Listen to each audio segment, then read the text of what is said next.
You know, I did that once before. I walked away and he was supposed to come up and speak. Oh, I did it last time. Oh, you did? Oh, okay. And I'm usually around, got some business burden on me. I thank Allah that he caught me. I had the mic and I left the masala. And I was out in the hall about to take care of business. I said, oh, thank Allah. And I was still a little bit in prayer mode. I had to switch it off. I got back into business mode because I probably would have embarrassed myself. I don't know. So I turned to my wife. I said, I didn't say nothing. I should have said. She said, no, thank Allah. Because we taping, like we taping now. So our praises are due to Allah. This truly has been a beautiful and wonderful experience, this Ramadan session, and I just can't help but being overwhelmed and humbled by Allah's mercy and blessing that He put on me to just allow me to be a witness along with you all of His great mercy on us as a community and His blessings on all of humanity. And I want to commend the imams and the leaders, the ones that help make this Ramadan session a success and possible. And the success was due to you all that purchased your tickets, you know. So Imam Elam, he stepped up, he said, yeah, we're at war. And I immediately reflected the country and the war on terror and all of that. And then immediately I went to us and he said, yeah, we fighting. And I know that. The imams are fighting for me. I'm not a warrior. I don't look for fights. I don't want to fight. But our enemy is attacking. They're coming at us left and right. And I know the nature of it. My father's a master strategist. So I see the enemy. I'm going to give y'all a little secret. I might have told y'all this before. That a believer knows that the truth and the goodness of your human nature connects you with the universal goodness that comes from Allah. And you actually have the support of all good-minded people. That's why we say our minds, oh, brother, I was thinking the same thing. Or I was feeling, sister, I was feeling the same thing. You know, I'm feeling you, brother, I'm feeling you, sister. And this is, you know, we all together, we one. But not only that, our nature, we come from the earth, the universe is connected. So everything that God created is connected, and it gives support to our life when we're aligned with that. So the truth and goodness has the support of God and all of His creation, the angels and everything. But falsehood has nothing. It has nothing, absolutely nothing to stand upon. So if your enemy is coming at you and you feel you have to defend yourself, then know that he doesn't know what Allah has in store for him in defense of you. And Allah always wins.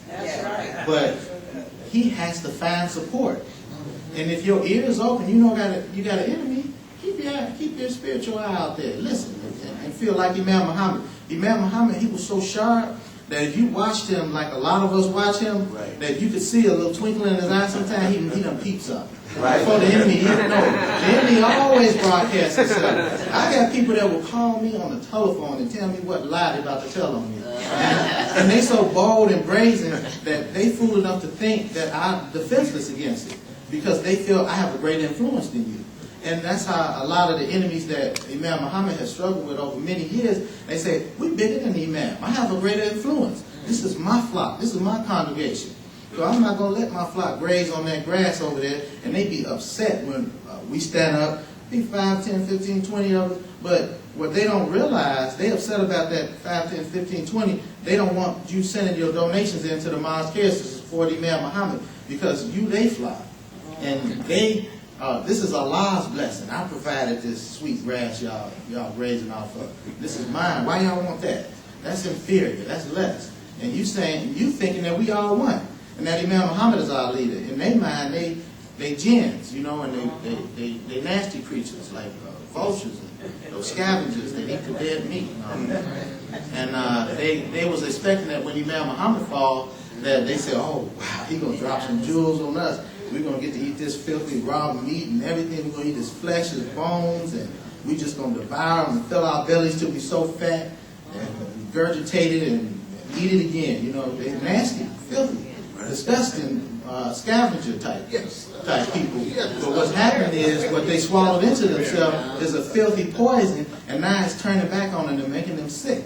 And so I told Imam Elam that don't worry about that nasty smell you smell. That's the death of your enemies. Because it's a sign. The worse they get and the louder they get is when they don't have nothing else to give up. And they figure in 4 years, they said, well, the more success you make, the harder they come. So I'm sitting back waiting on them. I said, I know they're going to come with all their forces now. This year they're going to come hard with all their forces.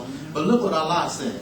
10,000 angels to help. How many citizens of America are there? How many are we numbers? About 265 million. 265 million angels got our back. So what you going to do about that? How you going to fight 265 million? You see, Imam Deen Mohammed they didn't bring us to the table for the 4th annual iftar on the first day, or the first year after Imam Muhammad passed. They allowed us to have 4. 4 represents the universe. All directions, you get north, south, east, and west. 4 represents wholeness or completion. So they waited to the 4th year, and I'm a humble person. That I'm not looking for any attention to me. So I said, wow. I said, that says a lot. I can't help but to read. My father taught me to read like this young man here. That's the mercy of Allah. Look how beautiful he looks. Look how sharp he is. Look how he sits up straight. You know, look how he polished. Got his watch on. He's saying from the Nation of Islam, but look how he got that right hand, that left hand. I know better. Alhamdulillah. You know, look at the brother. He's shining from head to toe. So all praises are due to Allah. That's Allah's mercy. That's the true reading. That is the true reading. And that is it's a shame that that the enemy thinks that he can gain ground and prevent Allah's will and allow him to open the hearts and the minds of all people to his reading. That Allah, what he wants, he has. He just say be and it is. So inshallah, we're going to see a great difference and we're going to see that change that our president, that our leader, Imam Deen Mohammed, predicted. He said that we'll never be the same. And I actually mentioned that to the president, and I said, and see, I'm one, I don't even like to, I have a defense, and I wish I could turn it on and off, because I have that shield up, that if I hear a compliment coming to me, I almost turn deaf for a second. I capture the spirit of it. And if it's a compliment, I take it as a compliment, and that's it. I don't wear it. I don't wear it bad. So the president said something, and I immediately turned to Imam Muhammad. I said, well, I'm just a little, I tell people, I tell people all the time, I'm just little Wallace, south side of Chicago. And he said something to the effect, he came back, it was powerful, and Allah forgive me for not remembering it verbatim, but I think he said something to the effect that you have your future or your legacy or something. He was assuring me like, nah, that ain't it. He's like, you have a future. And the president, and I thank Allah and I thank him for paying me that huge compliment. And I only pray that I live up to it and I give some honor and dignity to that great compliment that I was paid by the leader of our great country. United States of America. So, to me, you can't have a louder message for those that are out here seeking something nasty. I ask you during the month of Ramadan, people know my nature, that I'm a forgiving person. And that if a person shows me that they want to join us and do work, then I accept you. I only fight you when you fight me. You know, if you're not fighting me, I'm not getting reports that you're out making mischief, that you can't control your jinn. Because some of us have a jinn that they're a good person, but they just can't control that devil. They got a devil that just every now and then, you know, he get the muscle. You know, you see some of those movies where that person is just torn between two personalities. Some of them got dual personalities. They're an angel one day, and they're just wicked and corrupt as they can be, and they think don't nobody see them. But the wrong that they doing, what they tell on themselves, like babies. People that do wrong, they tell on themselves. So if you got a king there, I say, you just pray for that person, but you watch your back. So I watch my back, and I prepare for what they got coming. And then a lot of times they be happy that it's almost like they ask you, like, I can't control this jealousy that I have in me, so please stop.